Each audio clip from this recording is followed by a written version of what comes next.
નમસ્કાર દર્શક મિત્રો, આપ જોઈ રહ્યા છો વિક્રમ ન્યૂઝ। હવે જોઈએ અગત્યના સમાચાર। સુરત કોંગ્રેસ પાર્ટી દ્વારા પત્રકાર પરિષદ યોજાઈ। ઓલ ઇન્ડિયા કોંગ્રેસના મુકુલ વાસનિકજી, શક્તિસિંહ ગોહિલ અને વિપક્ષના અમિત ચાવડા રહ્યા ઉપસ્થિત। શક્તિસિંહ ગોહિલે પત્રકાર પરિષદ સંબોધી। શક્તિસિંહ ગોહિલે ભાજપ સરકાર પર કરી આકરા પ્રહાર। ભાજપની સરકાર આવ્યા બાદ બળાત્કારના કેસોમાં નોંધપાત્ર વધારો। શક્તિસિંહ ગોહિલ સુરતના પાણીમાં ઝલક તાકાત હોવાનું કહી શક્તિસિંહ ગોહિલે સુરતના કર્યા વખાણ। ગુંડાઓને ભાજપના સભ્ય બનાવવાનું કાર્ય થતું હોવાના શક્તિસિંહે કર્યા આક્ષેપ। અનેક ગેરકાયદેસર કૌભાંડના જોડાણ ભાજપ સાથે હોવાના આક્ષેપ। મુકુલ વાસનિકે પણ ભાજપ સરકાર સામે આકરા પ્રહાર કરી ગૃહમંત્રી અમિત શાહનું માગ્યું રાજીનામું। ડોક્ટર બાબા સાહેબ આંબેડકર સામે ટિપ્પણી કરવા બદલ ગૃહમંત્રી પદથી અમિત શાહના રાજીનામાની માંગણી। આર્થિક હબ તરીકે સુરત જાણીતું હોવાનું કહી અમિત ચાવડાએ પત્રકાર પરિષદીઓ સંબોધી। દેશ વિદેશમાં પ્રખ્યાત સુરતનો ડાયમંડ ઉદ્યોગ હાલ આર્થિક મંદીમાં થઈ રહ્યો છે ગરકાવ।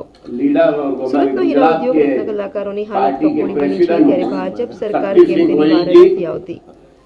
3 લાખથી વધુ રત્ન કલાકારોના પરિવારો બેરોજગારીનો સામનો કરી રહ્યા છે। અમિત ચાવડા। રિપોર્ટર નૈતિક ફેશનવાળા, સુરત। સરકારે આ હીરા ઉદ્યોગની મંદીમાંથી એને ઉગારવા માટે, કામદારોને રક્ષણ આપવા માટે, સહાય માટે કોઈ સ્પેશિયલ પેકેજ બહાર પાડવાની જરૂર છે। અને છેલ્લા 1 વર્ષથી અમે પણ માગણી કરીએ છીએ, કામદારો પણ માગણી કરે છે અને એના કારખાનેદારો પણ માગણી કરે છે, પણ સરકાર એના માટે એક પણ કોઈ પગલું લેતી નથી। તો પેકેજ જાહેર કરવામાં આવે એવી પણ માગણી કરીએ છીએ અને આ રાજીવ ગાંધી શ્રમિક કલ્યાણ યોજનાને તાત્કાલિક લાગુ કરી અને જેટલા રત્ન કલાકારો બેકાર બન્યા છે એ બધા જ લોકોને એનો લાભ આપવામાં આવે એવી માગણી કરીએ છીએ। સાથે સાથે ડાયમંડ વર્કર એસોસિએશન કામદારોની લાંબા સમયથી માગણી છે અને કોંગ્રેસ પક્ષ તરીકે અમે પણ વારંવાર વિધાનસભાથી લઈને બધી જ જગ્યાએ મુદ્દા ઉપાડ્યો છે કે આ રત્ન કલાકારોને કાયમી ધોરણે આર્થિક મદદ મળે, એના બાળકોને શિક્ષણમાં મદદ મળે, એના રહેવા માટેના આવાસથી લઈને અન્ય આરોગ્યની સુવિધાઓ મળે, એટલા માટે રત્ન કલાકાર કલ્યાણ બોર્ડની સ્થાપના ગુજરાત સરકાર તાત્કાલિક કરે એવી માગણી કરીએ છીએ।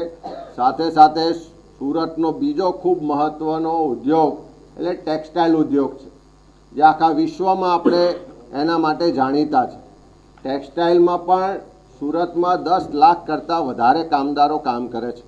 આજે એમાં પણ જે મંદીની સ્થિતિ છે, અનેક કારખાનાઓ બંધ થાય છે, કામના કલાકો ઘટ્યા છે, અનેક જગ્યાએ ટેક્સટાઇલ ઇન્ડસ્ટ્રીમાં પણ કામદારો બેકાર બન્યા છે। ત્યાં પણ જીએસટીની હેરાનગતિને કારણે કારખાનેદારો મુશ્કેલમાં છે। જે એમએસએમઈ યુનિટો છે એને રીપેમેન્ટ માટેના 90 દિવસથી ઘટાડીને 45 દિવસ કરવામાં આવ્યા અને એના કારણે પણ આજે એમએસએમઈના જે માલિકો છે એ ખૂબ તકલીફમાં છે। આ પ્રશ્નોની ચિંતા પણ સરકાર દ્વારા કરવામાં આવતી નથી, ત્યારે